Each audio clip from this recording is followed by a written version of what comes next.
កម្លាំងយោធារបស់កម្ពុជាយើងនឹងផ្លាស់ប្ដូរដល់កម្រិតណាប្រសិនបើប្រព័ន្ធ PHL 03 ចំនួន200គ្រឿងលេចវត្តមាន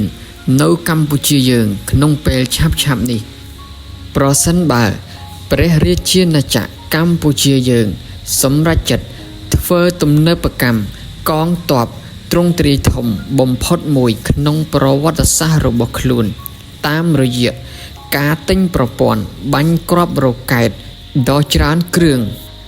MLRS ប្រភេទ PHL 03 រហូតដល់200គ្រឿងនោះសមត្ថភាពរបស់កងទ័ពខេមរៈភូមិន្ទរបស់កម្ពុជាយើងនឹងមិនមែនត្រឹមតែជាកងទ័ពធម្មតានឹងអាចការពារត្រឹមតែប្រទេសរបស់យើងទៀតនោះទេនោះវានឹងធ្វើឲ្យកងទ័ពកម្ពុជាយើងមានសមត្ថភាពខ្លាំងក្លាបំផុតមួយនិងក្លាយជាមហាអំណាចមួយនៅក្នុងតំបន់អាស៊ីអាគ្នេយ៍របស់យើងផងដែរការទិញសុភាវុធដ៏ច្រើនក្នុងចំនួនដ៏សម្បើមបែបនេះនឹងធ្វើឲ្យកម្ពុជាលោតផ្លោះពីកងទ័ពដែលផ្ដោតលើការការពារព្រំដែនបែបប្រពៃណីទៅជាមហាអំណាចកាំភ្លើងធំក្នុងតំបន់ដែលមានសមត្ថភាពវាយប្រហារយុទ្ធសាស្ត្រស៊ីជម្រៅដែលធ្វើឲ្យប្រទេសជិតខាងរបស់កម្ពុជាយើងមានការភ័យខ្លាចនិងមិនហ៊ានឈ្លានពានប្រទេសយើងបានតាមតែអំពើចិត្តទៀតនោះទេបើសិនជាកម្ពុជាយើងទិញ PHL 03 ចំនួន200គ្រឿងនោះសមត្ថភាពកងទ័ពខេមរៈភូមិន្ទរបស់កម្ពុជាយើងនឹងខ្លាំងក្លាគ្មានគូប្រៀបការមានប្រព័ន្ធបាញ់គ្រាប់រ៉ុកែត PHL 03 ចំនួន200គ្រឿងនឹងផ្លាស់ប្ដូរសមត្ថភាពរបស់ RCAF យ៉ាងគំហុកដូចតទៅ1ការផ្លាស់ប្ដូរពីការពាររារាំងសត្រូវធម្ម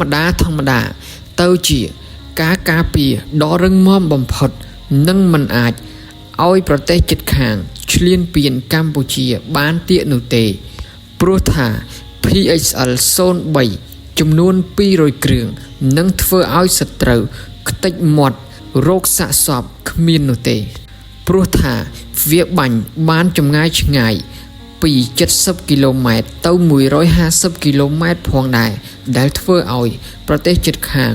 ជាពិសេសគឺថៃតែម្ដង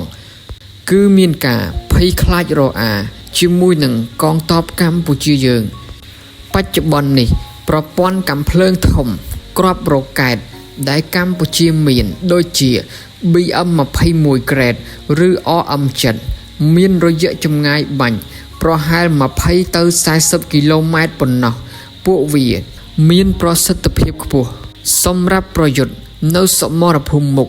ឬការពារព្រំដែនជួរមុខ BM21 របស់យើងនេះហើយគឺជាតួឯកកន្លងមកសម្រាប់សង្គ្រាមប្រមាណដងតាំងពីសង្គ្រាមព្រះវិហារឆ្នាំ2008និងឆ្នាំ2011រហូតមកដល់បច្ចុប្បន្ននេះគឺសង្គ្រាមសារជាថ្មីម្ដងទៀតនៅឆ្នាំ2025យើងនេះ BM21 នៅតែជាតួឯកបង្ក្រាបសត្រូវឲ្យរៀបដល់ដីទោះបីជាអាវុធទាំងនេះមានការចាស់ឬក៏សេរីទាបក៏ដោយទោះជាយ៉ាងណាបងប្អូន PHL 03 គឺជាអាវុធនៅក្នុងលិចកំពូលមួយផ្សេងទៀតរបស់អាវុធខ្លាំងទាំងអស់នៅលើពិភពលោកជាមួយនឹងការបាញ់បានរយៈចម្ងាយលើសពី100គីឡូម៉ែត្រវាផ្ដល់ឲ្យកម្ពុជានៅអ្វីដែលគេហៅថាកម្លាំងបាញ់គ្រាប់រ៉ុកែតចម្ងាយឆ្ងាយដ៏ខ្លាំងអស្ចារ្យឬអាចហៅថាជាស្ដេចនាគព្រុសភ្លើងនៅតំបន់អាស៊ីអាគ្នេយ៍នេះមានន័យថាកងទ័ពរបស់កម្ពុជាយើងអាចវាយប្រហារទៅលើគោលដៅយុទ្ធសាស្ត្រសំខាន់ដែលស្ថិតនៅក្នុងជម្រៅទឹកដីសត្រូវណាមួយដោយមិនចាំបាច់ឆ្លងព្រំដែននោះទេ PHL 03 ដែលអាចវាយប្រហារបាន មូលដ្ឋានកងទ័ពអាកាសកងទ័ពជើងទឹកនាវាជាដើមឃ្លាំងស្តុបអាវុធជំរំកងទ័ពរបស់សត្រូវកំពុងផែឬការវាយប្រហារបានជាច្រើនមិនថាជំរំទ័ពរបស់សត្រូវនៅទីណានោះទេ PHL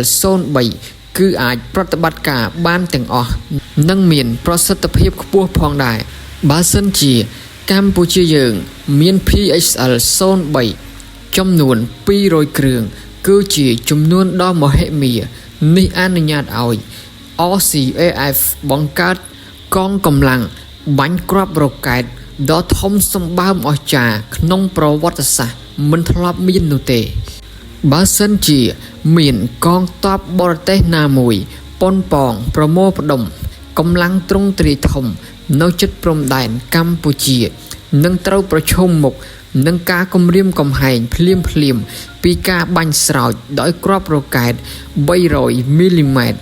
រាប់ពាន់គ្រាប់តែម្ដងបើសិនជាកម្ពុជាអាចទិញបានចំនួន200គ្រឿងមែន